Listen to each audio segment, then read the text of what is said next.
লা তাত্তাবিউ খুতুওয়াতিশ শাইতান, কোনোভাবেই শয়তানের রাস্তা, শয়তানের পথ অনুসরণ। তাফসীরের মধ্যে লিখছে শয়তানের পথ, প্রত্যেক গুনাহ শয়তানের। যেখানেই গুনাহ সেখানেই শয়তান, যেখানেই শয়তান সেখানেই গুনাহ। এবং বুঝতেন কিনা বলতেন, কোনোভাবেই গুনাহের রাস্তায়, গুনাহের রাস্তায় যে কাজ করলে, যার সাথে চললে, যে পথে গেলে গুনাহ হবে, সে পথই শয়তানের। যেই সঙ্গী গুনাহের দিকে আমন্ত্রণ করে সেই মূলত শয়তানের সঙ্গী, সে মূলত শয়তানের সঙ্গী। তুমি যদি বুঝো যে এই ছেলেটার সাথে চললে 8 ঘন্টাতেও আমার সে কোনোদিন নামাজের কথা বলবে না, তাহলে এই সঙ্গী মূলত শয়তানের সঙ্গী। এমন অনেক ছেলে আছে, অনেক ছেলের বরবাদির কারণ সমবয়সী, মানে সমবয়সী বন্ধু ওই তারে শেষ করে। পৃথিবীর যেই কোনো নেশাখোর ছেলেকে আপনি খবর নিবেন, সে একাকী নেশা শুরু করে, অসৎ বন্ধু তারে এই মদ জুয়ার আড্ডার মধ্যে নিয়ে, কোন না কোনো বন্ধু জুয়ারি নিজে নিজে শুরু করে, কেউ নিয়ে গেছে। নারীর ফান্দে কোন না কোনো বন্ধু প্রলোভন দিয়া তারে ফেলে। একাকী করে না, কেউ না কেউ সঙ্গী হয়, কেউ না কেউ তাকে টেনে নিয়ে যায়। এই জন্য আল্লাহ তাআলা বলছেন কোনোভাবেই বান্দা শয়তানের পথ অনুসরণ করুন। ওয়া ইয়াত্তাবি' খুতুওয়াতিশ শাইতান, যে শয়তানের রাস্তা অনুসরণ করবে, ফাইন্নাহু ইয়া'মুরু বিল ফাহশাই ওয়াল মুনকার। মনে রাখবা, আল্লাহ বলছে মনে রাখবা বান্দা, শয়তান প্রত্যেক মানুষকে প্রথমেই অশ্লীলতা, বেহায়াপনা এবং এরপরেই যাবতীয় গুনাহের দিকেই আদেশ করে। এজন্য শয়তানের প্রথম চাওয়া প্রত্যেকটা মানুষ ফাহশা, অর্থাৎ ফাহশা অশ্লীলতা কি? আয-যিনা ওয়া মা আশবাহা, অর্থাৎ নারীর সাথে সম্পৃক্ত যত গুনাহ, এটাকে বলে অশ্লীলতা। এক কথা, জিনা এবং তার সাথে প্রাসঙ্গিক যা সব, এই নাচ গান, নারী ছবি দেখা, উলঙ্গ দৃশ্য দেখা, অবৈধ সম্পর্ক করা, গান বাদ্য, ঢোল তবলা, যেইখানে নারীকে কেন্দ্র করে যত গুনাহ, মহিলাকে কেন্দ্র করে, মেয়েকে কেন্দ্র করে যত গুনাহ, আল্লাহ বলেন শয়তানের প্রথম চাওয়া সে প্রত্যেকটা মানুষকে দিয়ে প্রথম এই কাজটাই করে, এই কাজটাই করে। হ্যাঁ, এই পৃথিবীতে, এই জমিনে প্রথম গুনাহ যা শয়তান কাবিলকে দিয়ে করাইছিল, কাকে কেন্দ্র করে? ওই যে হাবিল কাবিলের ঘটনা কি কেন্দ্র করে? তাহলে এই পৃথিবীর প্রথম খুন কি কেন্দ্র করে? কেন কাবিল হাবিল রে মারল? নারীকে কেন্দ্র। হ্যাঁ, এই পৃথিবীর প্রথম মার্ডার, প্রথম খুন নারীকে কেন্দ্র।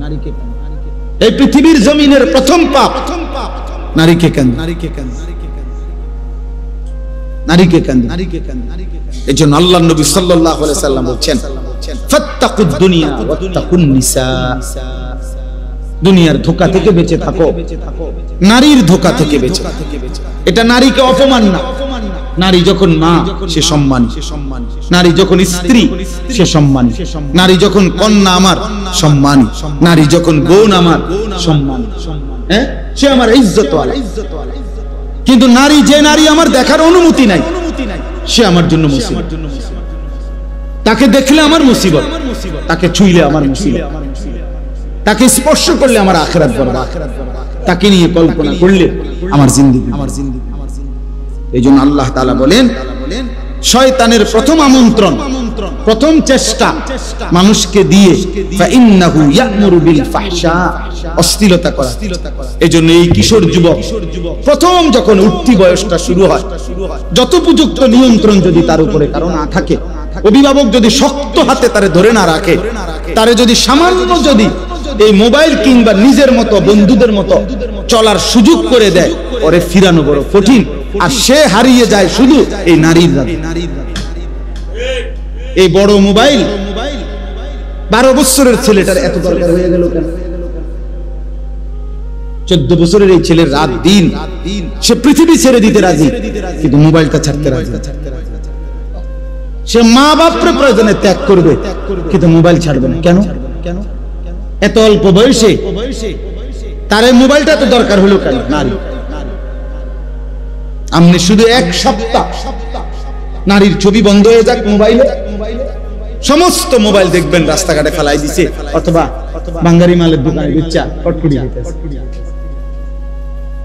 হ্যাঁ,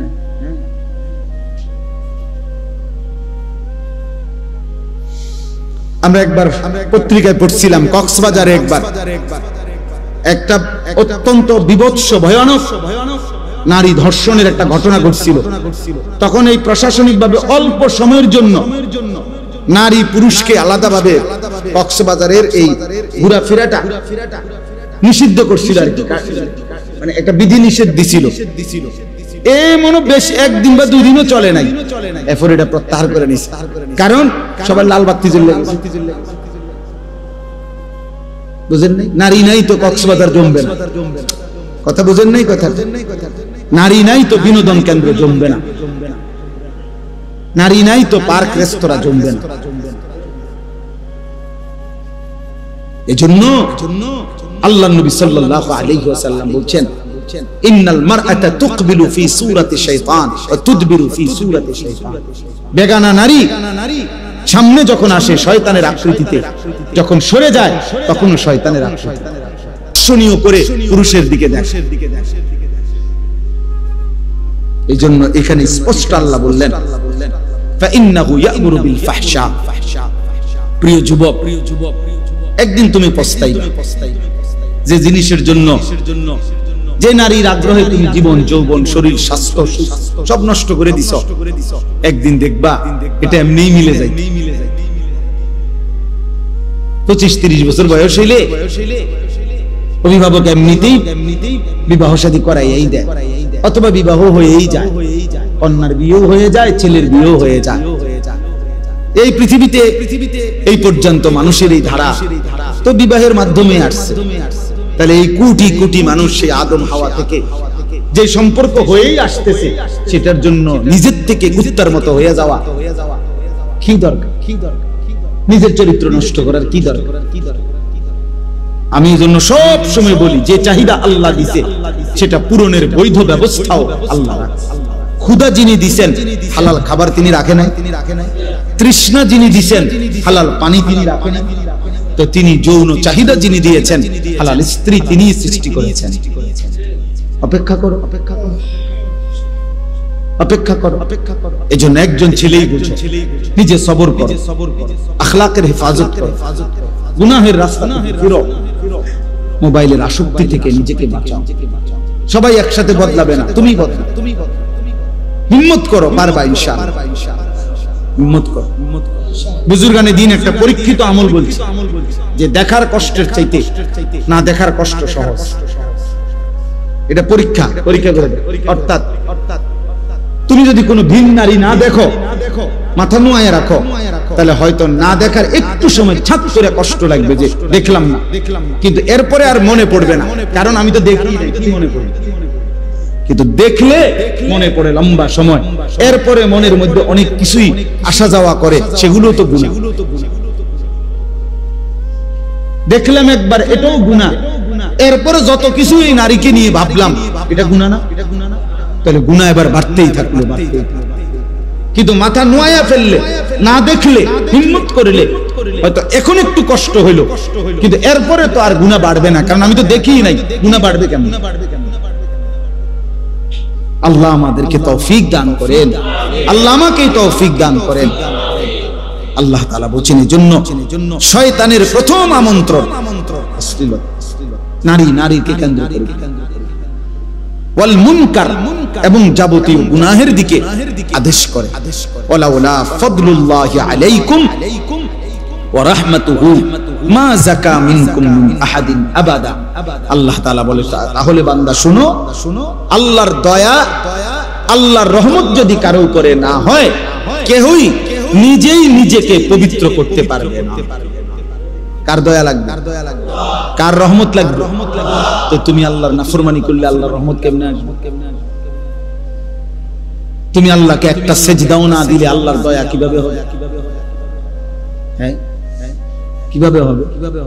বলে বলে তো ভাত খাও। ভাত তো আমি আগেই কইছি, আমি বারবার এটা বলতেছি। কিন্তু দুনিয়া চলবে, দুনিয়া যেহেতু আল্লাহ তাআলা কাফের, মুশরিক, বেঈমান, ইহুদি, খ্রিস্টান, হিন্দু, বৌদ্ধ, নাস্তিক, মুরতাদ, মানে যে আল্লাহকেই স্বীকার করেন, আল্লাহ তারে খাওয়াই কিনা, তো আমারে খাওয়াইতে অসুবিধা, আমি তো আল্লাহরে স্বীকার করি। আমাদের যত ছেলে বা আমরা যে যাই গুনাহ করি, তো এত আল্লাহকে তো অস্বীকার করে না। বুঝেন না আমার কথা? তো ডাইরেক্ট আল্লাহকে অস্বীকার করে, দেয়ার ইজ নো গড, ঈশ্বর বলতে কিছু নাই। এরকম অসংখ্য লক্ষ লক্ষ নাস্তিক আছে, আল্লাহ তাদেরকে যেহেতু খাওয়াচ্ছে, তো আমার খাওয়াইতে। এজন্য আল্লাহ তাআলা বলছে, বান্দা খাওয়াবো তো দুনিয়া ঠিক আছে, জেলখানার আসামিকেও তো খাইতে দেয়। খাওয়ানোটা তো আশ্চর্য, আখিরাত আসলে আমরা এই জন্য উর্দুতে পড়ছি, ऐसे रहे या वैसे रहे वहां देखना फिर कैसे रहे। বুজুর্গানে দ্বীন বলে যে, শুনো আল্লাহর বান্দা, দুনিয়া এভাবে কিংবা ওইভাবে, সুখে কিংবা দুঃখে, হাসি কিংবা কান্না, একভাবে না একভাবে তো পার হবেই, কাইতেই যাবে। কিন্তু ওয়াহা দেখনা ফির कैसे रहे, আসল দেখার বিষয় তো হলো ওইখানে কেমনে থাকবে, আখিরাতে কেমনে, আখিরাতে কবরে কেমনে থাকবা, জাহান্নামে কেমনে চলবে। ইন্নাল মুজরিমিনা ফি আযাবি জাহান্নামা খালিদুন।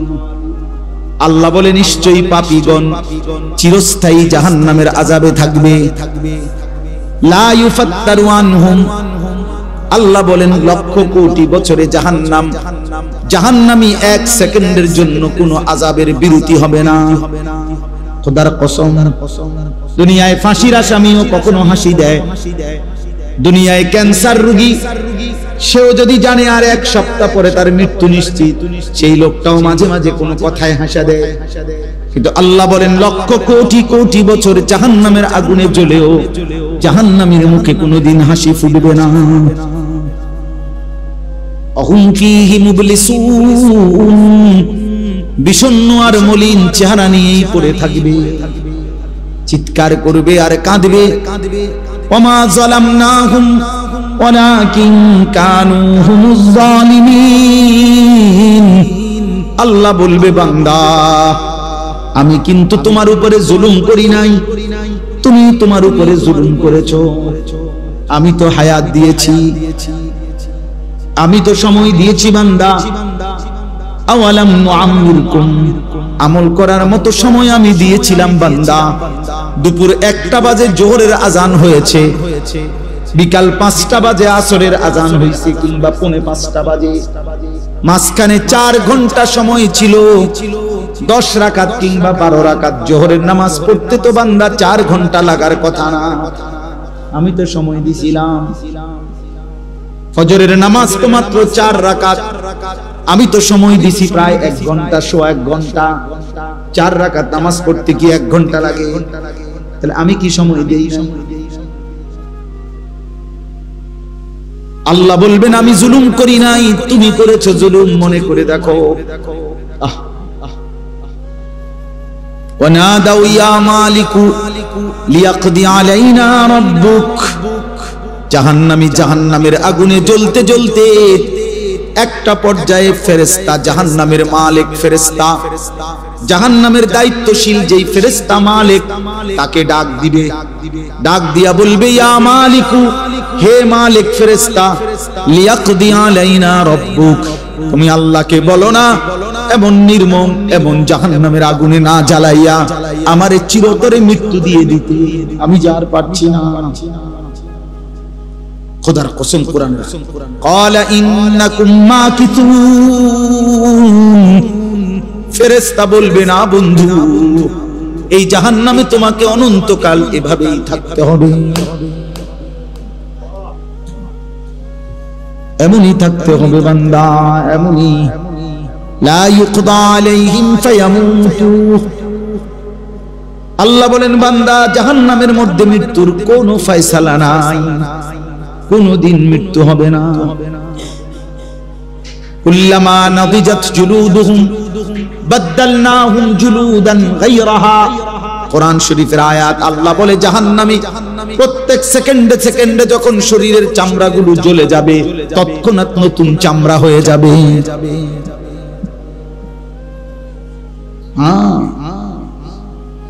সেকেন্ড সেকেন্ড নতুন করে হয়ে যাবে। আল্লাহ আমাদেরকে মাফ করে দেন, আল্লাহ আমাদেরকে বুঝ দেন। ওয়ালাউলা ফাদলুল্লাহি আলাইকুম ওয়া রাহমাতুহু মা যাকা মিনকুম মিন আহাদিন আবাদা। আল্লাহ রাব্বুল আলামিন বলেন আমি দয়া না করলে বান্দা নিজে নিজে ভালো হইতে পারবা না, ভালো হইতে পারবা না। বাংলা বই ভালো করে না, অঙ্ক বই না, ইংরেজি বই না উপার্জন শিখায়, কিন্তু আখলাক চরিত্র কোরআন এবং সুন্নাহর মাধ্যমে তৈরি হয়। জীবন গড়ে কোরআন দ্বারা, জীবন গড়ে সুন্নাহ দ্বারা, জীবন তৈরি হয় আল্লাহর রাসূলের সুন্নাত দ্বারা, জীবন তৈরি হয় নবী সাল্লাল্লাহু আলাইহি সাল্লামকে ভালোবাসা মহব্বতের দ্বারা। বাংলা, অঙ্ক, ইংরেজি, পদার্থ, জীববিজ্ঞান দিয়ে উপার্জন শিখে উপার্জন, দুনিয়ার কামাই রোজগারির কোন ভদ্রচিত পন্থা শেখা যায়? হ্যাঁ, মানুষ গড়তে হলে কোরআন লাগবে, সুন্নাহ লাগবে, ইসলাম লাগবে, দ্বীন লাগবে, সিজদা লাগবে।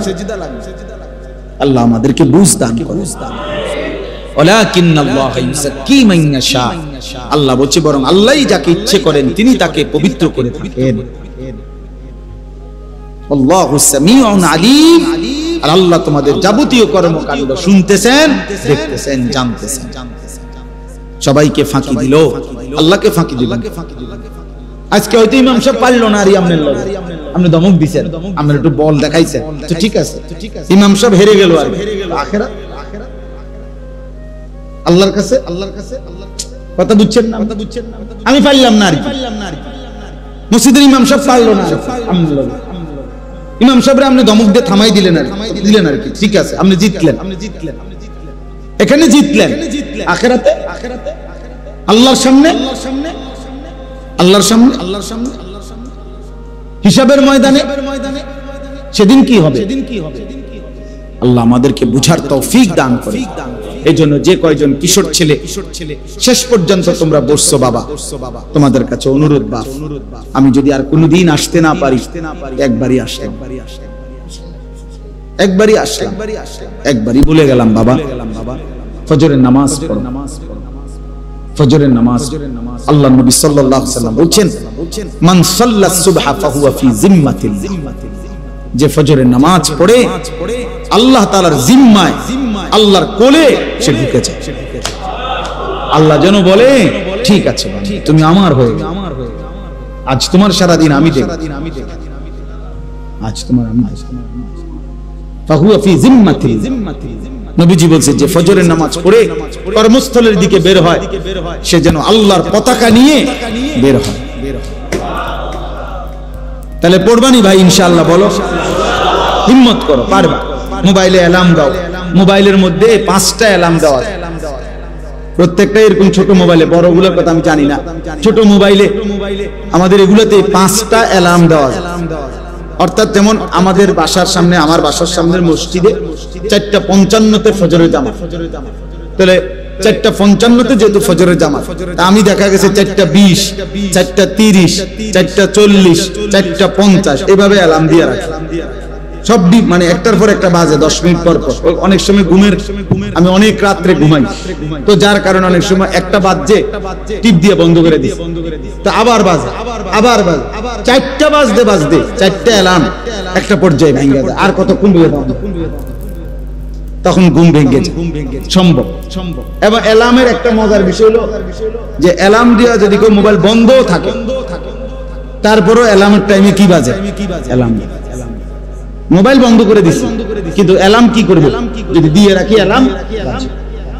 ঘড়ি আছে, অ্যালার্ম ঘড়ি 200-400 টাকা দিয়া একটা অ্যালার্ম ঘড়ি কিনলে এটা কানের কাছে রাখো, ফজরের নামাজ 4 রাকাত পড়ে ঘুমাও, যদি ঘুম বাকি থাকে আরো ঠিক আছে আবার ঘুমাও, আমরা তো আবার ঘুমাই, কারণ আমি তো রাত্রে দেরিতে ঘুমাই, তা আমি তো আবার ফজর পরে আবার ঘুমাই।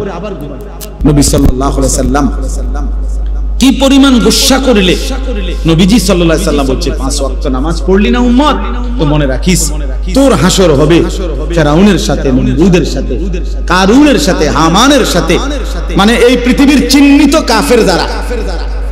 পৃথিবীতে এর চাইতে বড় মাফের কাফের আর কেউ আছে? এদের সাথে নবী বলছে। তাহলে নবীজি সাল্লাল্লাহু আলাইহি সাল্লাম এই কথাটা এমনি রসিকতা করে বলছে, কথা বলেন না, এটা কি এমনি মানে মজাক করে বলছে? তাইলে এই জন্য আল্লাহর নবী সাল্লাল্লাহু আলাইহি ওয়াসাল্লাম তিনি তো বলছেন যে তোর হাসর হবে বেঈমানদের সাথে। নামাজ কেন পড়লাম? এই জন্য আপনারা আমরা প্রত্যেকেই বুঝবেন, এটা মনে রাখবেন। ইনশাআল্লাহ আমরা 5 ওয়াক্ত নামাজ পড়ার চেষ্টা করব ইনশাআল্লাহ। সবাই রাজি তো ইনশাআল্লাহ? আজকের এই মজলিস আল্লাহ কবুল করে নেন। প্রিয় নওজওয়ান, নষ্ট হইও না বাপ, তোমার কথা কেউ মনে রাখবে না, বন্ধুরাও তোমারে ভুলে যাবে, এই পৃথিবী তোমারে ভুলে, এই পৃথিবী থামে না। এই উত্তরা মাইলস্টোন স্কুল এন্ড কলেজে যেদিন এতটা ভয়ানক অ্যাক্সিডেন্ট হলো, এই অবুঝ বাচ্চাগুলো মারা গেল, সেদিন কি ঘন্টা মিনিট সেকেন্ড থেমে গেছিল? পৃথিবীর গতি থেমে গেছিল? একটা মিনিট থামছিল, একটা মিনিট। স্বার্থপর এই দুনিয়া থামে না। রাস্তার কোনো অ্যাক্সিডেন্টে গাড়ি বন্ধ হয়ে যায়, পাশে দিয়া হর্ন দিয়া কোনো না কোনো ভাবে পুলিশ ডাইকা হইলো, কি করে যায় চলে কেউ। এই যে লোকটা লাশ হয়ে গেছে, গাড়িটার মধ্যে 3টা মানুষ মারা গেছে, আরে মরলে মরুক, আমার সময় নাই, আমি যাই। স্বার্থপর কেউ মনে রাখে। তোমার পাওটা ভাঙ্গা দেখো, তুমি অ্যাক্সিডেন্টে মোটরসাইকেলে, তুমি যে জঙ্গলির মতো মোটরসাইকেল চালাও, তোমার পাওটা ভাঙলে বন্ধু নামের এই দুষ্টরা কেউ কিন্তু তারা নিজের পাও ভাঙবে না, শুধু দেখে যাই বলবে আচ্ছা বন্ধু ভালো থাকিস, আবার কথা হবে, খালাস। এরপর অ্যাক্সিডেন্টের যাবতীয় খরচ বাবার কাঁধে না বন্ধুদের কাঁধে? তো বন্ধু নামের যে শয়তান তোমারে এত জোরে মোটরসাইকেল চালাইতে উৎসাহিত করছে, ওই শয়তান এখন আসে না কেন? তাইলে কেউ না, স্বার্থপর দুনিয়া, স্বার্থপর।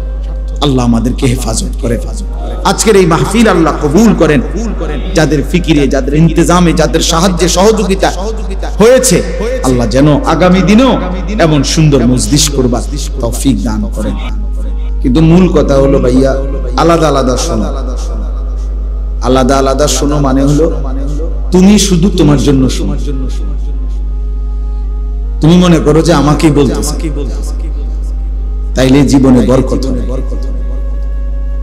একটা কথা শুনলাম তো কিছুই বুঝলাম না, আমি আমার মতোই, তাইলে তো ভাইয়া এটা কোনো ফায়দা হবে না। প্রতি মিনিট, প্রতি ঘন্টা আমারও যায়, শ্রোতাদেরও যায়। তাহলে যেই ঘন্টা যায়, যেই নিঃশ্বাস যায়, আরবিতে বলে এটা আর কখনো লা ইয়াউদু আবাদান, সেই নিঃশ্বাস আর কখনোই ফিরে আসে না। তার মানে প্রতি সেকেন্ড, প্রতি মুহূর্ত এই পৃথিবীতে আর কারো জন্যই ফিরে আসে না। কাজে লাগাইলো অথবা বরবাদ করলো। একেবারে পৃথিবীতে কেউ যদি সর্বোচ্চ ভালো কাজও করে, তারপরেও সে থাকবে না। সর্বনিকৃষ্ট মন্দ কাজও যদি কেউ করে, তাও সে থাকবে। এবং কোন ঘন্টা, মিনিট, সেকেন্ড পৃথিবীতে আর ফিরে আসে, প্রত্যেক মুহূর্তেই নতুন নতুন। যেমন আজকে 4 আগস্ট 2025 রোজ সোমবার, তো ঠিক এই শিরোনাম পৃথিবীতে আর কোনোদিন হবে না। আগামী বছরও 4 আগস্ট হবে, সেটা 2026 সাল। আগামী সপ্তাহেও আবার সোমবার আসবে, কিন্তু সেটা 4 তারিখ।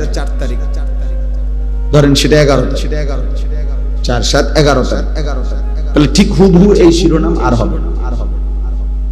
এজন্য কিতাবের মধ্যে আছে প্রত্যেকটা দিন যখন ভোর হয় তখন পৃথিবীবাসীকে ডাক আল্লাহর কুদরতে ডেকে বলে যে হে আল্লাহর বান্দা, আমি একবারের জন্যই এসেছি, আমি আর আসবো না, তুমি আমারে কদর করো, বরবাদ করো। প্রত্যেকটা সন্ধ্যা যখন হয়, প্রতিটা সন্ধ্যা সূর্য যখন ডুবে, তা আবার নতুন করে বলে যে হে পৃথিবীবাসী, আজকের রাত আমি একবারই আসছি, আমি রাত আর কোনোদিন আসবো না, নতুন রাত আসবে, আমি আর কোনোদিন ফিরব না, তুমি আমারে নষ্ট করো না, কদর। তাহলে প্রতি ঘন্টা, মিনিট, সেকেন্ড, সপ্তাহ, দিন, মাস, বছর আমাদের জীবনে একবার। ইমাম শাফিঈ রাহমাতুল্লাহি আলাইহি চার মাযহাবের একজন ইমাম, জগৎ বিখ্যাত ফকিহ ছিলেন, মুজতাহিদ ছিলেন। তো ইমাম শাফিঈ রাহমাতুল্লাহি আলাইহি বলতেন, আল ওয়াক্তু সাইফুন, সময় হচ্ছে তরবারির মতো, ইন লাম তাকতাহু কাতা, তুমি যদি সময়কে না কাটো তো সময় তোমাকে কাটতে কাটতে চলে যাবে। মানে হইলো সময়কে কাটতে হয় মানে ভাগ করতে হয়। আমি একটা পরিকল্পনা মিলাইতে হবে, আমি নাস্তা খাবো কতক্ষণ, ঘুমাবো কখন, আমার বিশ্রাম কখন, আমার অফিস কখন, আমার চাকরি কখন, আমার ফজরের ওয়াক্ত কখন, আমার জোহরের ওয়াক্ত কখন। এই যে ভাগ করে করে ঘুমাইলাম তো ঘুমাইলাম, আর বসে রইলাম তো বসেই রইলাম, আর শোয় না। এটা তো কোনো জিন্দেগি না। রাতের 3টা বাজে গেছে, তুমি ঘুমাও, আবার সকাল 10টা বাজে গেছে, তুমি উঠো। এটা তো একটা অপদার্থ জীবন, এটা তো একটা অপদার্থ ব্যক্তির জীবন, পাগল ছাগলের জীবন, যে যার জীবনের কোনো লক্ষ্য উদ্দেশ্য নেই, যার জীবনের কোনো হিসাব কিতাব। বরং তিনি বলেন যে বুদ্ধিমান সময়কে কাটে, ভাগ করে, আর এটা ভাগ করছে, আমি আধা ঘন্টা এই জন্য, 2 ঘন্টা এই জন্য, 3 ঘন্টা আমার এই কাজের জন্য, এইভাবে ভাগ করে, রুটিন করে, যেটা আমরা রুটিন বলি। তো তিনি বলেন যদি তুমি সেই সময়কে ভাগ না করো তো সময় তোমাকে কাটতে কাটতে যে অবস্থাতেই তুমি থাকো, হাসো কিংবা কাঁদো, সুখে কিংবা দুঃখে, মূল্যায়ন করো আর অবমূল্যায়ন করো, সময় তোমাকে কাটতে কাটতে তোমার উপর দিয়ে চলে যায়। এটা সহজে বুঝার একটা উপায় হলো, রাত্রে যদি আমরা ঘুমাই, নীরব যখন হয় তখন দেওয়াল ঘড়ির আওয়াজের দিকে যদি কেউ খেয়াল করে তাহলে বুঝবে। আমি অনেক সময় এটা আমার বাসার দেওয়াল ঘড়ি আছে বাসায়, আমার রুমে, ওইটার দিকে ভাবি আর কি, ওইটার একটা সেকেন্ডের কাটাটা কাট কাট কাট কাট কাট কাট করে হালকা আওয়াজ, যখন চারিদিকে আওয়াজ বন্ধ তো এই সেকেন্ডের কাটার আওয়াজটা শোনা যায়। তা আমি মনে মনে ভাবি যে এই যেন সেকেন্ড আমাকে কাটতে কাটতে কাটতে কাটতে আমার উপর দিয়ে চলে যায়। তাহলে আমরা কিন্তু প্রত্যেকেই আমাদের জীবনে তাহলে এই একটা কথা। 2 নম্বর কথা হলো আমাদের যে জীবনটা, হায়াত, এটাই কিন্তু সময়। যেটা সময় এটাই হায়াত, যেটা হায়াত জীবন এটাই সময়। প্রত্যেকের জীবন, প্রত্যেকের সময়, প্রত্যেকের সময়ই জীবন। অর্থাৎ যেমন আমার বয়স এখন 44 বছর, আমার হায়াত তো মানে কি, এই পরিমাণ ঘন্টা, মিনিট, সেকেন্ডের সমষ্টি, এরই তো নাম 44। 24 ঘন্টায় একটা দিন গেছে, এমনি এমনি গুনতে গুনতে 44 বছর হয়েছে। বুঝেন না কথা? এক সপ্তাহে একটা সপ্তাহ গেছে, তো এমনি এমনি গুনতে গুনতে 44 বছর হয়েছে। 12 মাসের একটা বছর গেছে, তো এইটা গুনতে গুনতে তো কি হয়েছে, 44 বছর হয়েছে। এটাই তো হিসাব। তাহলে আমার জীবন মানে তো আমার এই সময়ের সমষ্টি, সময়ের হিসাব, এটাই আমার জীবন, এটাই আমার হায়াত। তাহলে ঘন্টা যায়, আমার হায়াত, মিনিট যায়, মূলত কি যায়, আমার হায়াত। একটা সপ্তাহ পার হইলো মানে কি পার হইলো, আমার হায়াত পার হইলো। একটা বছর পার হইলো মানে আমার হায়াত। এজন্য সময়টাই জীবন, জীবনটাই সময়টা। এজন্য কোনো মানুষ গুরুত্ব দেখ আর অবহেলা করো সময় নামের এই জীবনটা, হায়াতটা এটা গলতেই থাকে, চাইতেই থাকে। এজন্য আমরা কিতাবে পড়ছি, বুজুর্গানে দিন বলছে, ওই আগের দিনে বাজারে বরফের বড় বড় চাকা বিক্রি করতো, বরফের চাকা, এখন কমে গেছে, আগে ছিল এটা বেশি। তো বরফের চাকা যে বিক্রেতা বিক্রি করে, এটা তার একটা পুঁজি। মনে করেন সেইটা একটা চাকা, 10টা চাকা বরফের চাকা কিনে আনছে বেচতুবিল্লাহ বাজারে মানুষের জন্য। তো এটাই তার পুঁজি, এখানে 300 টাকা সে পুঁজি খাটাইছে। তো তার পুঁজিটা এমন যে বুজুর্গানে দিন বলতেন যে বাজারে সবচেয়ে বেশি চিল্লা কাস্টমারকে ডাকে এই বরফ বিক্রি। কেন? কারণ তার এটা এমন একটা পুঁজি, যদি কাস্টমার কিনতে দেরি না করে, না নেয়, প্রতি সেকেন্ড যাচ্ছে মানে তার পুঁজি গলে যাচ্ছে। এটা তো চাক বরফ, এটা যদি বেচা না হয় একটা সময়ের ভিতরে, 10 মিনিট হোক, 1 ঘন্টা হোক, একটা পর্যায়ে যদি বিক্রি না হয় তাহলে তার কিন্তু পুঁজি শেষ, পুঁজিটা গলে যাবে, পুঁজিটা গলে যাবে। ঠিক আমাদের হায়াত, আমরা যদি কাজে না লাগাই, খোদার কসম ওই বরফের চাকার মতো গলে গলে আমাদের হায়াত ঠিকই শেষ হয়, আমার পুঁজি শেষ হয়ে যায়। একদিন এমন একটা ভোর হবে, একদিন একটা আফসোস হবে। কাল্লা সাউফা তা'লামুন, আল্লাহ তাআলা বলে, বান্দা খুব দ্রুতই তুমি জানতে পারবে, বুঝতে পারবে যে কি তোমার করা উচিত ছিল, অথচ তুমি কি করেছো। ফিল কবরে, তাফসীরের মধ্যে লিখছে যে কবরের মধ্যে। সুম্মা কাল্লা সাউফা তা'লামুন, আবার তুমি জানতে পারবে, বুঝতে পারবে ফিল আখিরাতে, আখিরাতে কি ছিল উচিত তোমার, অথচ তুমি কি করেছো। কিন্তু ফায়দা কি হবে? বুঝে তো আসছে, লাভ কি হবে? কবরে তো তুমি বিষয়টা বুঝছো, সেই বুঝের লাভ কি? আজ বুঝলে লাভ, আজকে বুঝলে কি, আজকে বুঝলে ফিরবার সুযোগ আছে, আজকে বুঝলে নিজের ভুল শুধরানোর সুযোগ আছে, আজকে বুঝলে নিজের পাপ তওবা করে আল্লাহ থেকে মাফ নেওয়ার সুযোগ আছে, আজকে বুঝলে নতুন উদ্যমে আমলের মধ্যে লিপ্ত হওয়ার, আমল শুরু করার সুযোগ আছে। যে ঠিক আছে, আমি পেছনটা ভুল করছি, কিন্তু আজ তো বুঝছি, বেঁচে থাকতে তা আমি নতুন করে তওবা করে আমল শুরু করছি।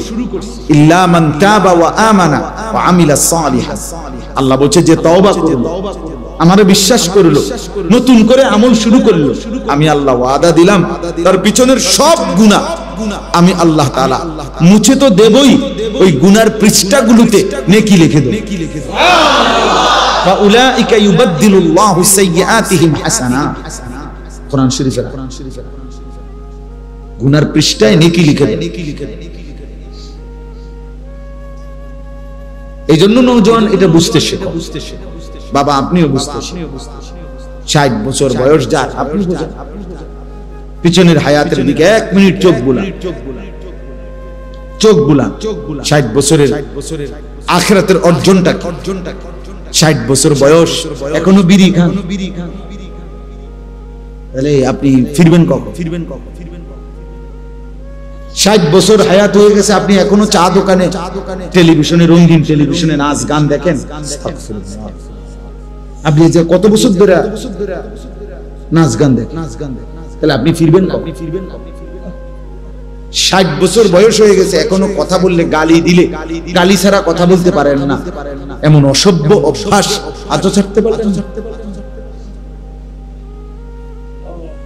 ছাড়বেন কখন? সময় হবে কখন? তাহলে কি বুঝাইতে চাইছেন আপনি? 600 বছর বাঁচবেন? কি বলেন চাচা? 600 বছরের হায়াত নিয়ে আসছে, তাহলে ভেবে দেখ, ইনসাফ করে, ইনসাফ করে বাবা। 60 বছর হয়ে এখনো কিস্তি নেই, এখনো কথা বললে মিথ্যা বলে, এখনো মেল মিটিং এ বাটফারি, এখনো মানুষের জমি ঠেলে, এখনো রাস্তার মহিলার দিকে রাক্ষসের মতো হা করে তাকায়া থাকে। কি নিকৃষ্ট মানুষ। তাইলে ফিরবে কত বছর? গুনাহ ছাড়ার টাইম হবে কোন? আখিরাত মনে পড়বে কোন? আল্লাহকে চিনবে কোন? এবার তোমরা ছেলেরা বলো বাবা, 365 দিনে এক বছর, 365 দিনে কোনদিন যে ফজরের নামাজ পড়লাম, তুমি আব্বা বলো যে আর কোনদিন পড়তা না? কেমনে পড়বা? তুমি তো 365 দিন হয়ে গেছে, খোদার এক বছর কোনদিন ফজরের নামাজ পড়লা না।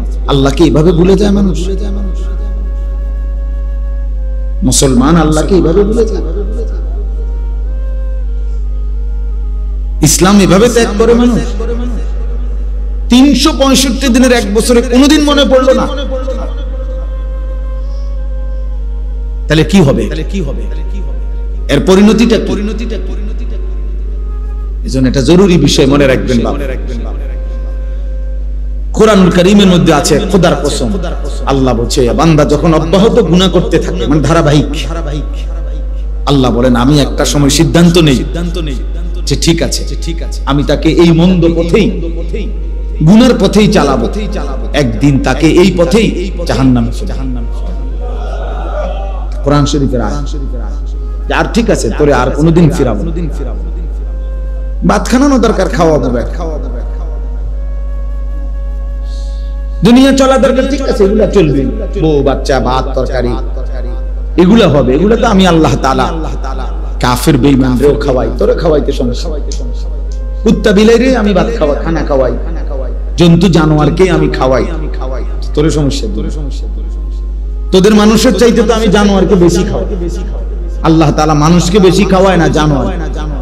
প্রাণীবিদ্যা গবেষকদের কথা হলো একটা হাতি একদিনে 250 কেজি খাবার, 90 লিটার পানি পান। একটি তিমি সাগরের একদিনে আর একবারে 200 জন শক্ত সামর্থ্যবান যুবক যে পরিমাণ খানা খায়, এক লোকমায় তিমি যে পরিমাণ খানা। তাই দুনিয়া আমরা বেশি খাই, দুনিয়া আমরা বেশি ভোগ করি, তাইলে ভেবে দেখেন খুব বেশি দুনিয়া আমরা কি ভোগ করি। সে কারণে আল্লাহকে ছেড়ে দিলাম, আখিরাতকে ছেড়ে দিলাম। এই জন্য বললাম, আল্লাহ বলছে নুয়াল্লিহি মা তাওয়াল্লা ওয়া নুসলিহি জাহান্নাম। বান্দা মনে রেখো একদিন আমি তোমার এই ভুল পথেই, গুনার পথেই চালাবো। অনেক দিন হয়ে গেছে না ফরমানি, বেশি বাড়াবাড়ি করতেছো। 30 বছর ধরে ব্যবসা করো, একদিনও প্রতিদিন একদিনও সত্য বলো না, প্রতিদিন ওজনে কম। এটা ব্যবসা? মুসলমান 30 বছর ধরে ব্যবসা করো, প্রত্যেকবারই সুদে টাকা নিতেছো, সুদে দিতেছো, কিস্তি নিতেছো, এটা মুসলমান? ঠিক আছে চল, ঠিক আছে চলতে, আর ফিরাবো না, আর ফিরাবো, আল্লাহ যদি সিদ্ধান্ত নেয় আল্লাহকে ফেরাবে কি? আল্লাহর সিদ্ধান্ত থেকে আমাদের ফেরানোর কার্যজ্ঞ বুঝেন না? আমি তো আফসোস করি ওই মানুষের জন্য, বাঁকা হয়ে গেছে বুড়া, এখনো বিড়ি সিগারেট। আমার খুব ভয় লাগে যে হায় চাচা, এই চাচার যদি হালাত হয়ে যায় মৃত্যু পর্যন্ত আর কোনোদিন ফিরলো না, তো এই দুর্গন্ধওয়ালা মুখ নিয়ে উনি নবীজির সামনে কেমনে দাঁড়াবে? কিভাবে দাঁড়াবে? বলেন, ইনসাফ করেন। এরকম এক একটা বিষয়। আজকে 40 বছর 30 বছর একজন মুসলমান, আপনার ঘরে রঙিন টেলিভিশন চলে প্রত্যেক দিন, প্রতিদিন বউ বাচ্চা ছেলে মেয়ে নাচ গান দেখে, নর্তকীর ছবি দেখে। আহা, তার মানে 30 বছরও একজন মুসলমানের মনে পড়লো না যে এটা গুনাহ? কিরে ভাই, বুঝেন নাই আমার কথা? আপনি কি 30 বছরও কোনোদিন একটু চিন্তা করলেন না যে আমার সন্তান পরিবারকে এর থেকে ফেরানো দরকার? কোনোদিন মনে পড়লো না? এটা কেমন এত শক্ত মুসলমান হয় কেমন? মুসলমান এত শক্ত পাপী হয় কেন? বলেন বলেন, এইটা আপনি ভাবেন। ছেলেরা বাবা, তোমরা কতদিন ধরে নামাজ পড়ো? 5 ওয়াক্ত নামাজ যে কোনোদিনে পড়ো না। আমার বাপ, তুই মুসলমানের বাচ্চা হলে কেন? কে তোমারে বলল কে তোমারে বলল মুসলমান? হ্যাঁ, তুমি মানুষের বাচ্চা হলে কিভাবে? একদিন একবার একটি সেজদা শুধু দেয় না, একটা সেজদা। সেদিন থেকে আল্লাহ তাআলা ইবলিসকে বললেন, আজকের থেকে তুই শয়তান। এর আগে তো তাকে শয়তান বলা হতো না। বুঝেন নাই? ইবলিস আগে কি ছিল না? শয়তান ছিল না, ও তো ছিল মুআল্লিমুল মালাইকা, ফেরেশতাদের শিক্ষক ছিল। আজ একটা সেজদা দেয় নাই শুধু।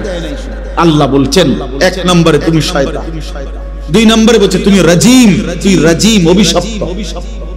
3 নম্বরে বলছে ওয়া ইন্না আলাইকাল লা'নাতা ইলা ইয়াউমিদ্দিন, ইবলিস এখন থেকে নিয়ে কিয়ামত পর্যন্ত তোর উপরে আমি আল্লাহর লানত তোর উপরে। এজন্য বেনামাজি তোর উপরে আল্লাহর লানত। তোদের যাদের কপালে সেজদা নাই, ওই কপালে আল্লাহর লানত, খোদার লানত পড়ে। তুমি ভাত খাও, আরে বললাম না ভাত তো জানোয়ারও। পেশাব পায়খানা করো, পেশাব পায়খানা তো জানোয়ারও। ঘুম যাও, ঘুম তো জানোয়ারও যা। যৌন চাহিদা পূরণ করো, হ্যাঁ, যৌন চাহিদা তো জানোয়ারের। কুত্তা বিলেরও তো বাচ্চা হয়, কুকুর শুয়োরের বাচ্চা হয় না, গরু ছাগলের বাচ্চা হয় না। তো জীবন মানে এটুকুই। ভাত খাইলাম, ঘুম যাইলাম, পেশাব পায়খানা করলাম, আর লজ্জাস্থানের যে চাহিদা আছে সেটা পূরণ করলাম, খালাস। এর নাম জীবন, এর নাম মানুষ, এর নাম মুসলমান। বেনামাজি ছেলে তোমরা এখানে বেশিরভাগ। চেহারা দেখেই তো বুঝা, আমি তো বুঝি বাবা, আমি তো বুঝি। মুসলমানের সমাজে সেজদা না দিয়ে এত বড় নিকৃষ্ট জানোয়ারের মতো জীবন কেমনে কাটাও? রাস্তার কুত্তার দিকে দেখো, কুত্তাও সেজদা দেয় না, তুমি জানোয়ারও সেজদা দাও। এজন্য আমি প্রায় পরামর্শ দেই যে তোমরা যারা সেলফি তুলতে মজা পাও, বেনামাজি তোমরা কুত্তার লগে সেলফি উঠাই, তাইলে তোমাদেরকে মানাইবে ভালো। কারণ ওই জানোয়ারও সেজদা দেয় না, তুমি জানোয়ারও সেজদা দাও। ওর সাথে ছবি উঠাইয়া পোস্ট দিই, তাইলে চমৎকার দেখা, মানাবে ভালো। আরবিতে বলে জুতার সাথে জুতা মিলছে, জুতার সাথে জুতা কি হইছে? এজন্য জানোয়ারের সাথে জানোয়ার মিলছে। ঠিক কোয়ার দরকার নেই, আমি ঠিকের জন্য অপেক্ষা। মস্কারি করো না, ঠিক বলারও দরকার। তুমি শোনো আলাদা, আমি প্রথমে এই জন্য আলাদা একজন শোনো। তুমি বদলাও, ও না বদলা, ও না বল। আমরা একসাথে প্রাইমারি স্কুলে অনেক ছেলে পেলে আমরাও খেলছি একসাথে, তো সবাই মাদ্রাসায় পড়ে, তাই বলে আমি ছাড়ি। কথা বোঝেন না? আমাদের সমবয়সী অনেকে বিদেশ গেছে, আমাদের সমবয়সী অনেকে অনেক কাজ করছে, করতেছে, আলহামদুলিল্লাহ। তাহলে আমার কত হলো, আমি বন্ধুদের সাথে ভাইসা যাইতে হবে, সমবয়সীদের সাথে ভেসে যাইতে হবে, এটা ঠিক না বাবা। তুমি কমপক্ষে, আমি আলাদা আলাদা ভাবে ভাবা দরকার। এই জন্য আমরা বললাম যে একজন মুসলমান, আমি যে কথাটা বলছি এটা সবচেয়ে বড় ভয়ের কথা হলো, আল্লাহ বলছে আমার কোন বান্দা যখন ধারাবাহিক নাফরমানি করে, আমি আল্লাহ একটা সময় সিদ্ধান্ত নেই, পরে আর ফিরাবো না।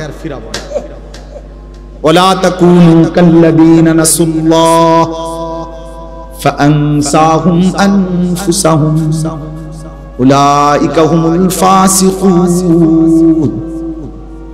রব্বুল আলামিন বলে মুমিন হে ঈমানদার আমি আল্লাহকে এই পরিমাণ ভুলে যেও না, যদি আমারে বেশি দিন ভুলে যাও আমি আল্লাহ একদিন তোমার নিজেকেই তোমার থেকে ভুলিয়ে দেব, তোমার আত্মপরিচয় তোমাকে ভুলিয়ে দেব, তুমি যে মুসলমান এ কথা ভুলায় দেব, তোমার যে কবর আছে এটা তোমাকে আমি ভুলিয়ে দেব, তোমার যে আখিরাত হবে এটা তোমাকে আমি ভুলিয়ে দেব, তোমার যে হাসরের বিচারের ময়দান হবে এটাই তোমার থেকে আমি ভুলিয়ে দেব, আর কোনোদিন মনে পড়বে না। মনে পড়বে শুধু জীবন মানে খাও ঘুমাও ফুর্তি করো নাচো গাও, জীবন শুধু লাইফ, দুনিয়ায় ভোগ করো। কোরআনুল কারীমে আছে আল্লাহ বলেন কাফের বেঈমানদের কথা, এটা মা হিয়া ইল্লা হায়াতুনাদ দুনিয়া, আল্লাহ বলে সমস্ত কাফের বেঈমানের কথা হলো জীবন মানে শুধুই দুনিয়া। জীবন মানে নামুতু ওয়া নাহইয়া, কেউ মরবে কেউ বাঁচবে, হ্যাঁ কেউ মরবে কেউ বাঁচবে। এই যে অনেক বিভিন্ন রকমের অ্যাক্সিডেন্ট বিপদ দুর্ঘটনা হলে অতি বুদ্ধিজীবী যারা তারা এগুলা বলে প্রাকৃতিক দুর্যোগ, এগুলো প্রকৃতিতে হতেই পারে, এই নিয়ে ঘাবড়াবার কিছু নেই, এগুলো প্রাকৃতিক দুর্যোগ। এরকম হবে ঘূর্ণিঝড়, জলোচ্ছ্বাস, টর্নেডো, সাইক্লোন, মহামারী, বন্যা, দুর্ভিক্ষ, মহামারী হতেই পারে, এগুলো প্রাকৃতিক দুর্যোগ। অথচ কোরআনুল কারীমের মধ্যে আছে আল্লাহ বলছে বান্দা এগুলো আযাব। আর কেন দেই আমি? লাআল্লাহুম ইয়ারজিউন, আল্লাহ বলছে আমার বাকি বান্দাগুলো যেন আমার এই আযাবের চিহ্ন দেখে আল্লাহর কাছে যেন ফিরে আসে, এই জন্য আমি আযাবের এই নমুনাগুলো মাঝে মাঝে দেখাই, বাকিরা যেন ফিরে আসে। ওই ভাই এই ছেলে তোমরা যে কোন কথা বলো কেন? ছেলে ছাড়ো, এই হেলাম ছাড়ো, দেখি জমিদারের হাটনিটা ছাড়ো বেটা, এদিকে আসো, আরো এদিকে আরো আসো, আরো আসো। তো অল্প বয়সে উঠতে লাগছো একদম, সামনে তো ভ্যান গাড়ি দিয়ে নেওয়া লাগবে তোমার। এতটুকু তো বুঝো বাবা, এটা মসজিদ। হেলান দিবা না, একটা জোয়ান ছেলে হেলান দিবা না, বয়স্ক হইলে তো ঠিক আছে, উনি অসুস্থ দুর্বল মানুষ, এত অল্প বয়সী বাচ্চা এত বয়সে কাজ হয়ে গেল।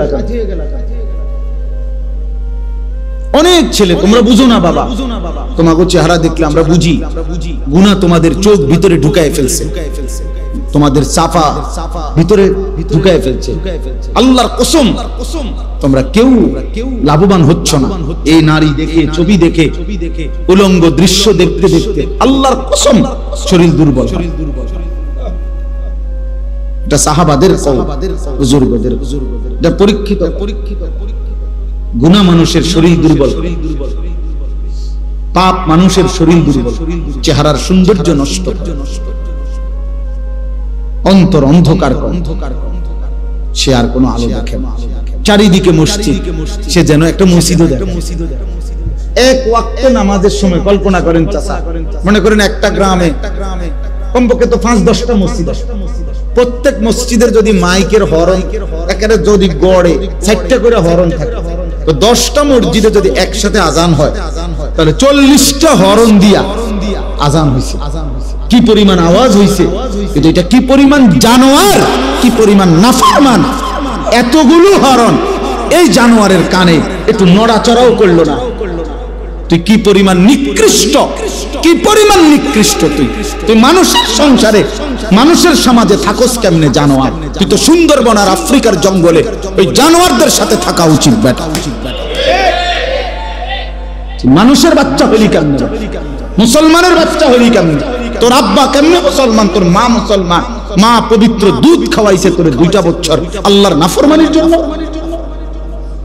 বাবা তার রক্ত পানি করে কামাই করে তোমারে বড় করছে এই নাফরমানির জন্য। কি মেয়ে, এই ছেলে বলো, 14 বছর পর্যন্ত মা বাপ তোমারে পালছে, তুমি 16 বছর বয়সে সারা রাত উলঙ্গ ছবি দেখবা, এর জন্য তোমারে মা পালছে তোমারে? কি রে বেটা, অসভ্য।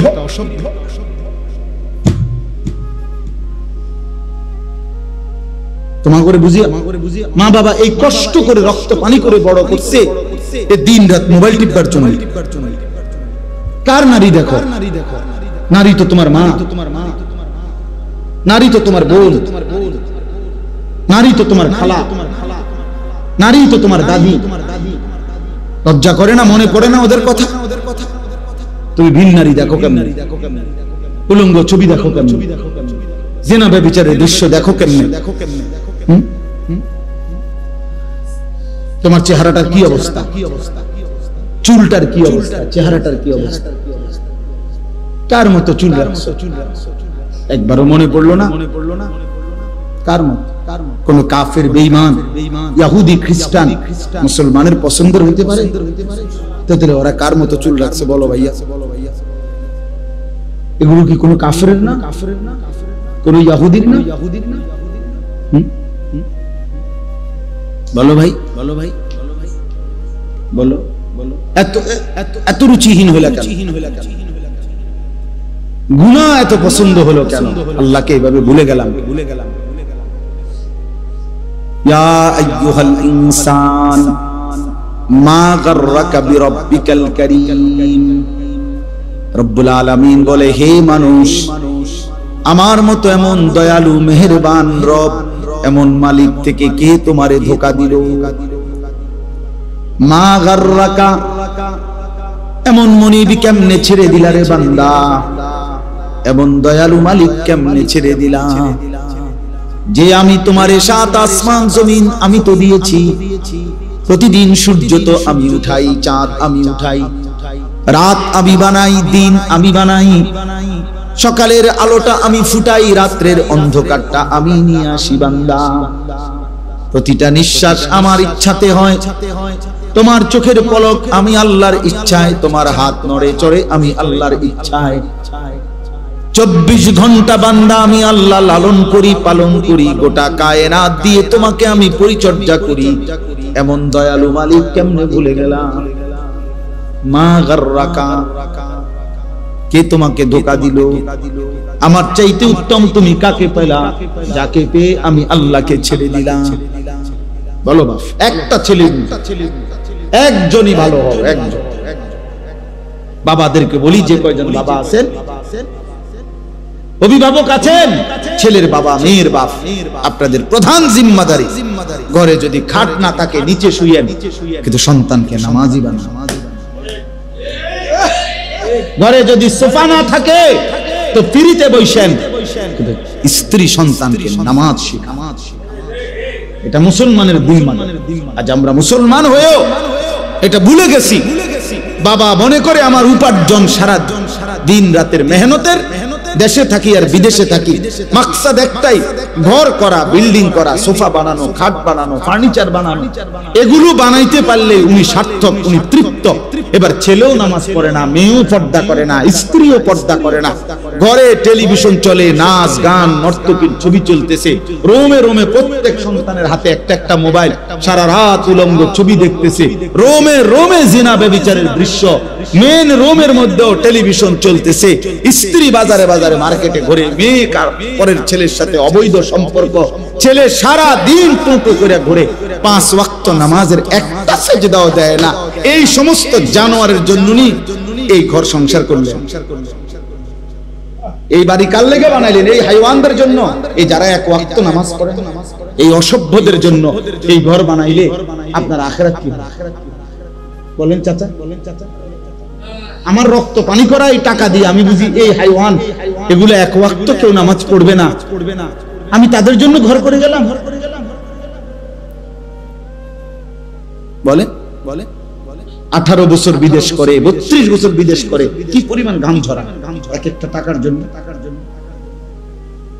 প্রবাসী কি পরিমাণ রোদ্রে, টাটকা রোদ্রে যারা ডিউটি করে, 14 ঘন্টা ডিউটি, 12 ঘন্টার কমে কোনো ডিউটি নাই সৌদি আরবে। তো আমি প্রতি বছরই হজ উমরায় গেলে দেখি প্রবাসীদের রোমে রোমে যাই মিয়া, আহা কাঁদে যে প্রবাসীরা, যে হুজুর কষ্টের কথা জীবনেও বলতে পারি না।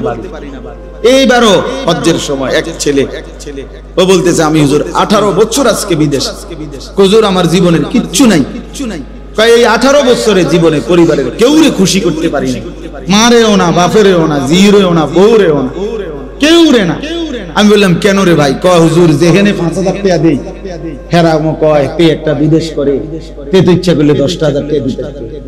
জেনে 10000 টাকা দেই, তারা মন্তব্য করে তে তো বিদেশ করে আজ এত বছর, তে তো 20000 টাকা দিতে পারতো।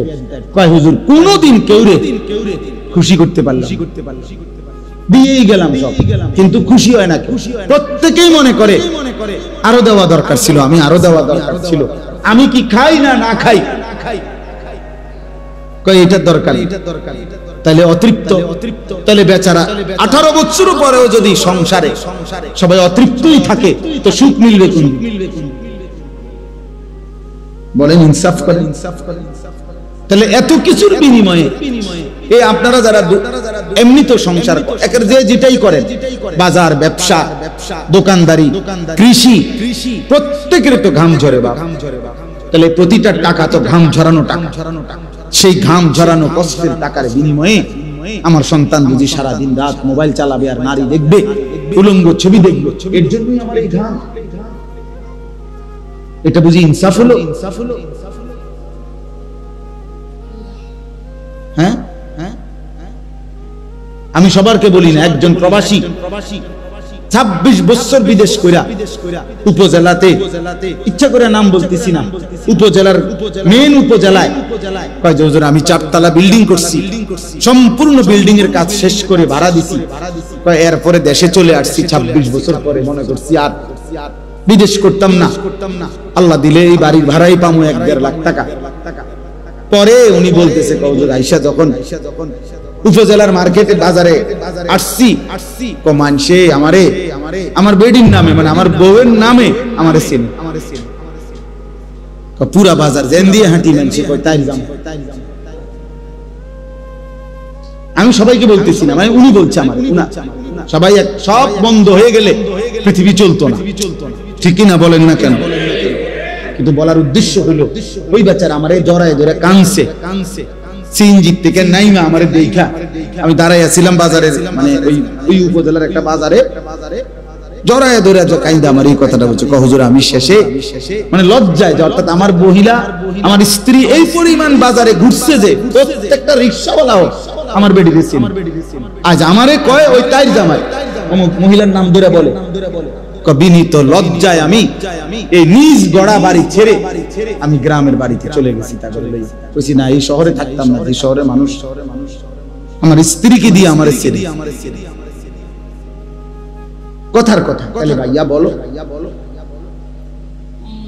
এক বাবা বলছে আমার যে আমি হুজুর 7 বছর বিদেশ করে দামি বিল্ডিং এর 4 তলার ফ্ল্যাটে বউ বাচ্চারে ভাড়া রাখি, তারপরে প্রতিটা মাসে তাদের জন্য সব টাকা দেই। 3 বার ফোন দিছি বাড়িতে, বিবিও ধরে না। 3 বার ছেলের মোবাইলে ফোন দিছি, ছেলে কয় যে আব্বু আমি গেমস খেলতেছি, পরে ফোন দেবো। এরপরে আবার অপেক্ষা করে আবার দিছি, আবার দিছি, 3 বারের পরেও আমার ছেলে কয় বললাম না তোমাকে গেমস খেলতেছি, পরে ফোন দেবো, বললাম না আব্বু, বারবার ফোন দিচ্ছ কেন? আল্লাহর কসম মক্কা শরীফে বলছে লোকটা আমার। পরে কয় হুজুর আমি কেউরে না বইলা এরপরে বিদেশ থেকে বাড়িতে আসছি, আইসা কয় আমার ফুতেরে এই 4 তলা বিল্ডিং থেকে লাইট থাইয়া পাও দি লাইট থাইতে লাইতে নিচে নামাইছি, বেডিরও বলছি বউরে সবগুলার গ্রামের বাড়িতে রাখা নিচে এনে থাক, শহরে থাকন লাগবে।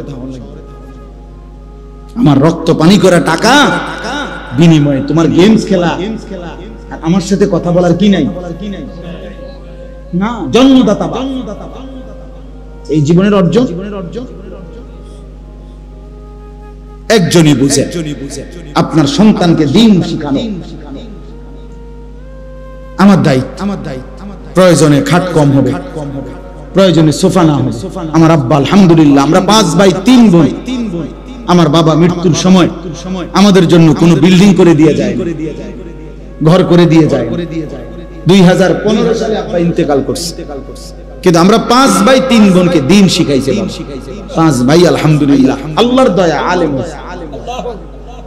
বিনিময়ে 2015 সালে আব্বা যখন ইন্তেকাল করছে, এখন 25 সাল, 10 বছর।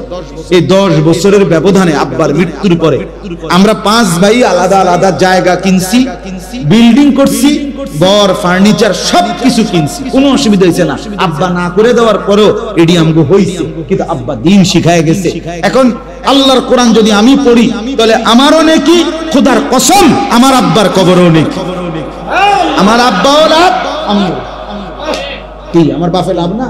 আর আমি যদি আপনাদেরকে একটা কথা এখন বললাম, ওয়াজ করলাম, এটার কোনো যদি সওয়াব হয় আমার, তা আমার আব্বার কবরও যাবে, আমার আমলনামা তো কি হবে? তাহলে কাম হয়ে গেছে না? বিল্ডিং তো হইছেই আমারও, আর আব্বাও তো কাম হয়ে গেল, আব্বারও কাম হইলো, আমারও। আমরা 5 ভাই 5টা মসজিদে জুমা পড়াই, তো এর নেকি নেই? কথা বলেন না কেন? তো এই নেকি আমার বাবার কবর। 5 ভাই 3 বোনের 8 জন ভাই বোনের যতজন সন্তান সবাই মাদ্রাসায় পড়ে। তাহলে এই যে সবগুলো বাচ্চা মাদ্রাসায় পড়ে, আল্লাহর কোরআন পড়ে, তো দাদার আমলনামার মধ্যে সওয়াব যাইতো না? নানার নানা, আমার বাপ নানা, আমার বাপ দাদা, তো সওয়াব যাবে না? কারণ উনি তো ওনার সন্তানদেরকে দ্বীন শিখানোর কারণে এখন আমরাও আমাদের বাচ্চাদেরকে কি শিখাচ্ছি? তাইলে এইজন্য আমাদের মূল ডিউটি আমার সন্তান, আমাদের মূল ডিউটি আমাদের স্ত্রী, স্ত্রী সন্তানের ঈমান, আমল, নামাজ, এটা আমাদের জিম্মাদারি। খানা আলু ভর্তা দিয়ে খাইলেও পেট ভরে যায়, 10 রকমের গোশত লইয়া বইলো কিছুক্ষণ খাইলে পেট ভরে যায়। 10 আইটেমের তরকারি যার আছে সে কোনো এক বালতি ভাত খায় না, বরং সে একটা নির্দিষ্ট পরিমাণ খানা খাইয়ে কি পেট ভরে। তো দুনিয়া তৃপ্ত, এমনিতে একটু পরে পেট ভরে যায়। আখিরাত আল্লাহ আমাদেরকে বুঝার তৌফিক দান করুন।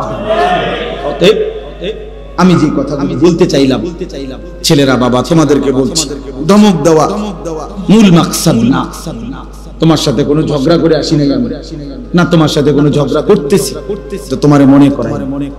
তোমরা যে কয়জন ছেলে বসছো, তোমাদের এই ছেলেদের মধ্যে অধিকাংশেরই চেহারা বলছে তোমরা নামাজ পড়ো না। আমার বাপ কেন নামাজ পড়ো না? আল্লাহকে ভুলে থাকার মধ্যে কি স্বার্থ? নবী সাল্লাল্লাহু আলাইহি ওয়াসাল্লাম স্পষ্ট হাদিসে বলছে, সবাইকে বলে, আল্লাহর নবী বলছেন 2টা নামাজ জামাতের সাথে পড়ে না ওই ব্যক্তি, খোদার কসম নবী বলছে যে মুনাফিক। লা ইয়াশহাদুহুমা মুনাফিকুন, বিশুদ্ধ হাদিস।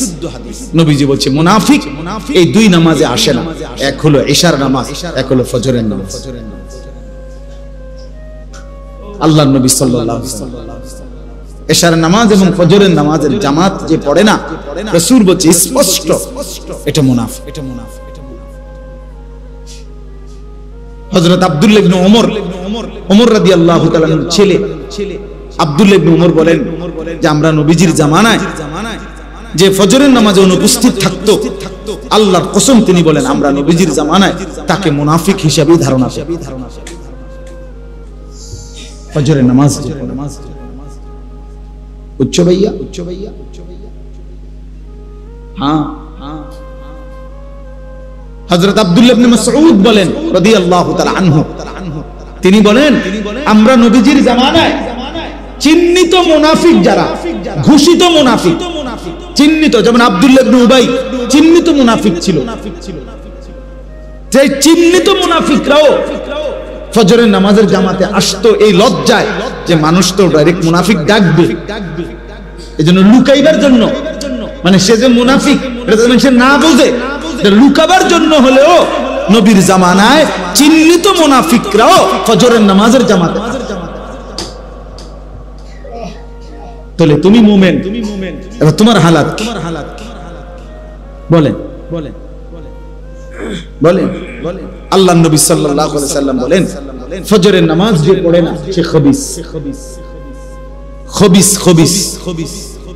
হাদিস এটা স্পষ্ট, খবিসান নফস, শুধু খবিস না, রাসূল বলেছে তার কলজাটা, তার ভিতরটাও খবিস,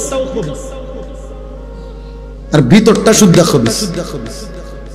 এই খবিস একেবারে খবিস। আর খবিস থাকে কোথায়? টয়লেটে। খবিসের মূল ঠিকানা কোথায় জানেন? টয়লেটে, পেশাব পায়খানা। কেমনে বুঝলেন?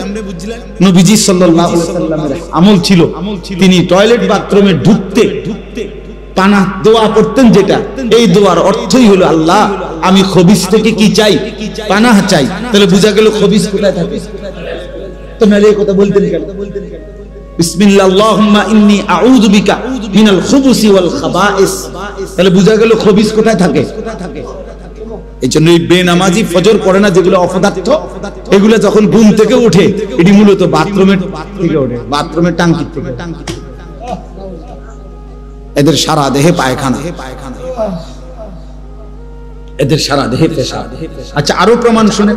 আল্লাহর নবী সাল্লাল্লাহু আলাইহি সাল্লাম বলেন যে ফজরের নামাজ পড়ে নাই, ঘুমিয়েছিল। আল্লাহ রাসূল সাল্লাল্লাহু আলাইহি ওয়াসাল্লাম বলেন যাকা রাজুলুন বালাশ শাইতানু ফি উযুনাইহি। নবীজি বলেন এটা এমন লোক যার দুই কানে শয়তান পেশাব করে দিয়েছে। শয়তান তার দুই কানে মুতে দিয়েছে। এর শয়তান তো 6 মাসের বাচ্চা, ঠিক না? বুঝেন না? এমনি শয়তান কি 6 মাসের বাচ্চা যে পেশাব অল্প করে? শয়তান তো অনেক বয়স্ক, তার পেশাবও তো বেশি। তাহলে শয়তান কারো গায়ে মুতলে তার তো তোষক শুদ্ধ বিজ্জা যায়, তার শরীর তো ভাসে ভাসেই তোষক শুদ্ধ কি? ছি ছি ছি ছি, লজ্জা থাকা উচিত, হায়া থাকা উচিত। এই জন্য আল্লাহ রাসূল সাল্লাল্লাহু আলাইহি ওয়াসাল্লাম বলছে যারা লজ্জা নাই সে যা ইচ্ছা তাই করে, যা তোকে ছেড়ে দিলাম। ইজা লাম তাস্তাহি ফাসনা মা শি। হাদিস নবীজি বলছে তোমার লজ্জা নাই, ফাসনা মা শি, যা যা মন চায় তাই করে, তোর ব্যাপার, যা বেটা তোকে ছেড়ে দিলাম, যা তোর যা মন চায়। তোর মন চাইলে দাঁড়াইয়া মতো, মন চাইলে হাঁটতে হাঁটতে মতো, মন না চাইলে মন চাইলে বৈশা মতো, যেটা মন চাইলে। তোর তো যেহেতু শরমে নাই, লজ্জাই নাই, এজন্য হায়া। আল্লাহকে কিভাবে দাঁড়াবো? বাবা রাসূলুল্লাহ সাল্লাল্লাহু আলাইহি সাল্লাম সুপারিশ করবেন, এই কথা কোনো সন্দেহ নাই। সন্দেহ আছে, কিন্তু এই কথার মানে, এই কথার মানে এই যে নবী কি এই কথাই তো বুঝাইছেন নাকি যে মৃত্যু পর্যন্ত তুমি গুনাহ করতে থাকো, গুনার উপরেই তুমি আইসো কবরে, আমি তোমারে সুপারিশ করে জান্নাত দেব, এটাই তো অর্থ না? কথা বলেন না কেন? এটাই তো তিনি বুঝাইতে। তাইলে তিনি চোখের পানি ফেললেন কেন? কাঁদলেন কেন?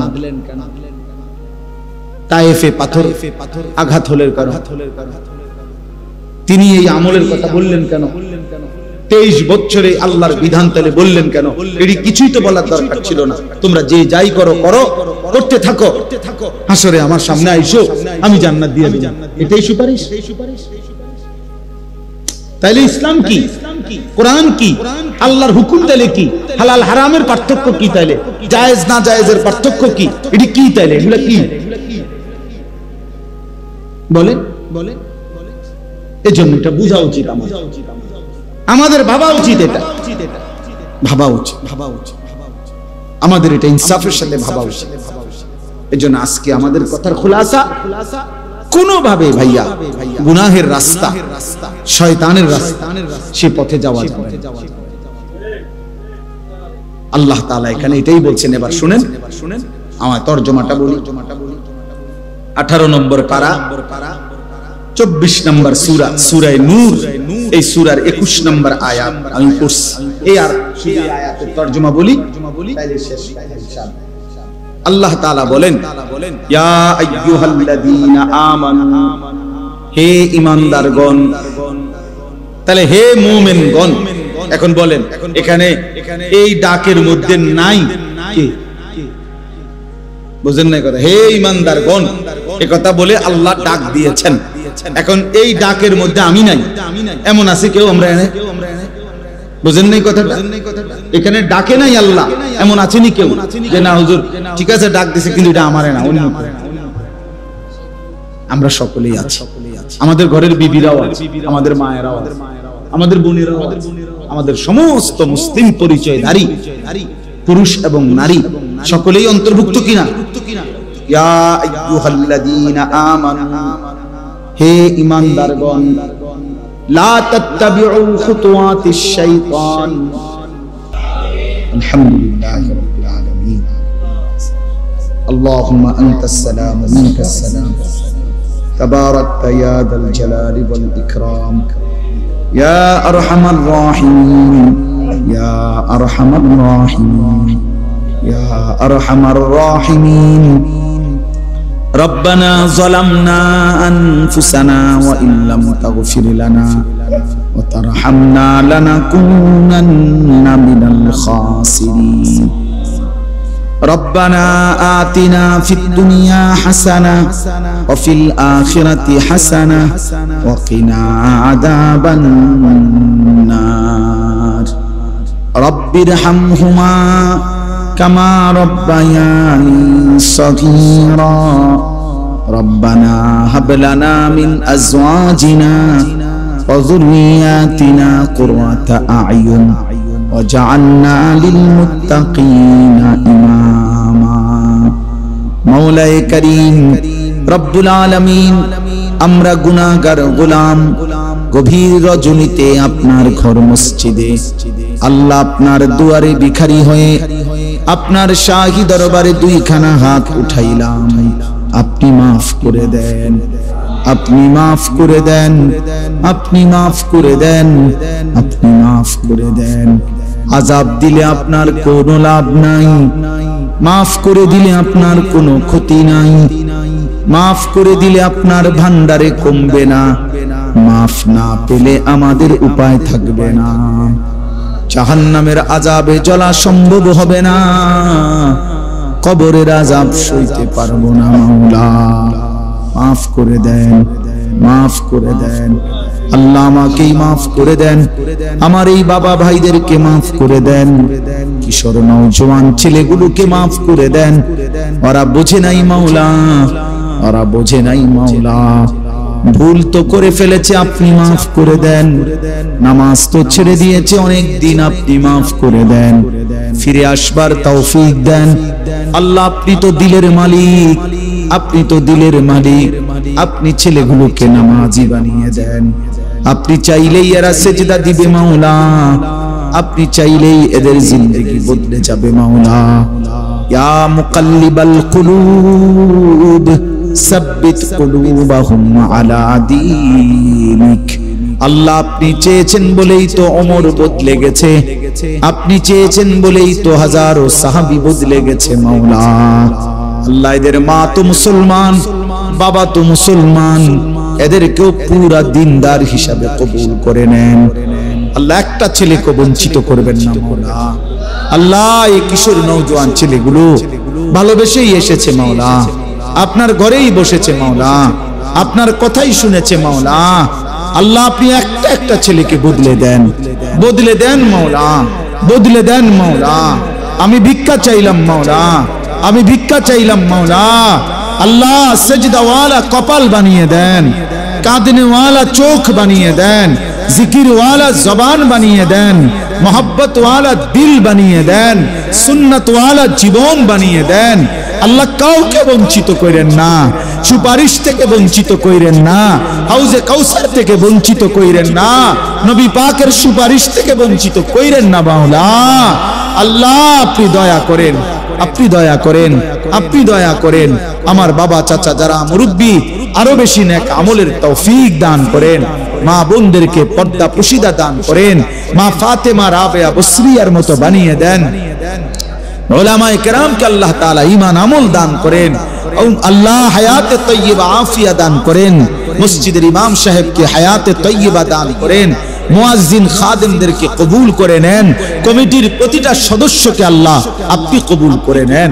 মুসল্লি বাবা চাচা ভাইদেরকে কবুল করে নেন। সমস্ত কবরবাসীদেরকে মাফ করে দেন, মাফ করে দেন। সমস্ত কবরবাসীদেরকে মাফ করে দেন। কিয়ামত পর্যন্ত কবরের আযাব মাফ করে দেন। কবরগুলোকে জান্নাতের টুকরা বানিয়ে দেন। আল্লাহ আজকের এই ইসলাহি মজলিস খানা আপনি কবুল করে নেন। আগামী দিনেও সকলে মিলে মিশে এমন আয়োজন করার তৌফিক দান করেন। আল্লাহ আয় আল্লাহ অনেকেই দোয়া চেয়েছে, অনেক ভাবেই দোয়া চেয়েছে। প্রত্যেকের নেক মাকসাদ আপনি পূরণ করে দেন। অসুস্থ বিমারি যারা শিফা করে দেন।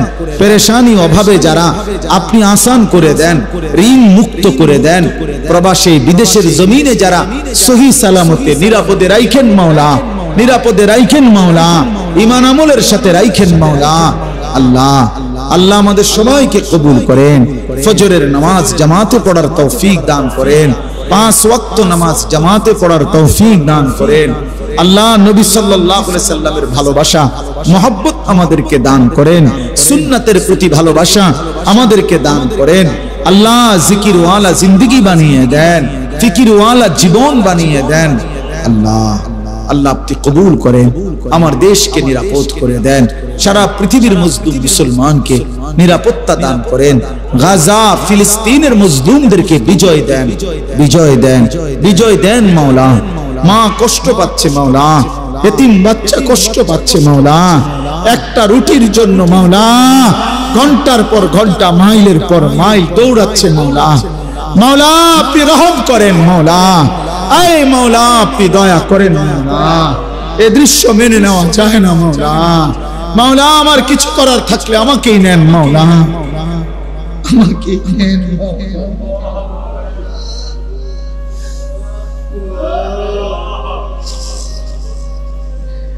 এই করিম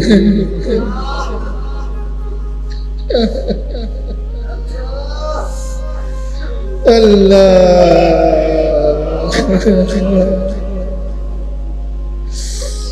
12 কিলোমিটার মাওলা পায়ে হেঁটে যে বাচ্চাটা রুটির জন্য গেল, সে লাশ হয়ে ফিরে আসলো। আল্লাহ আল্লাহ এক টুকরা রুটির অভাবে 3 সন্তান মারা যাচ্ছে মাওলা। আল্লাহ আপনি গাজার বিজয় দেন, ফিলিস্তিনের বিজয় দেন, ইসরায়েলকে ধ্বংস করে দেন, নেতানিয়াহুকে ধ্বংস করে দেন, এই জালেমদেরকে ধ্বংস করে দেন, এই জালেমদেরকে ধ্বংস করে দেন। এই মাওলা আপনার বন্ধুর উম্মত মাওলা,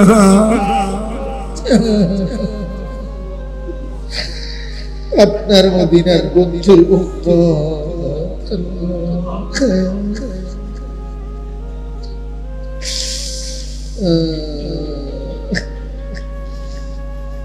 আল্লাহ এই ছেলেগুলোকে নামাজি বানায় দিয়েন মাওলা। এদের চুল সুন্দর করে দেন, এদের চেহারা সুন্দর, এদের দাড়ি সুন্দর করে দেন, এদের আখলাক সুন্দর করে দেন।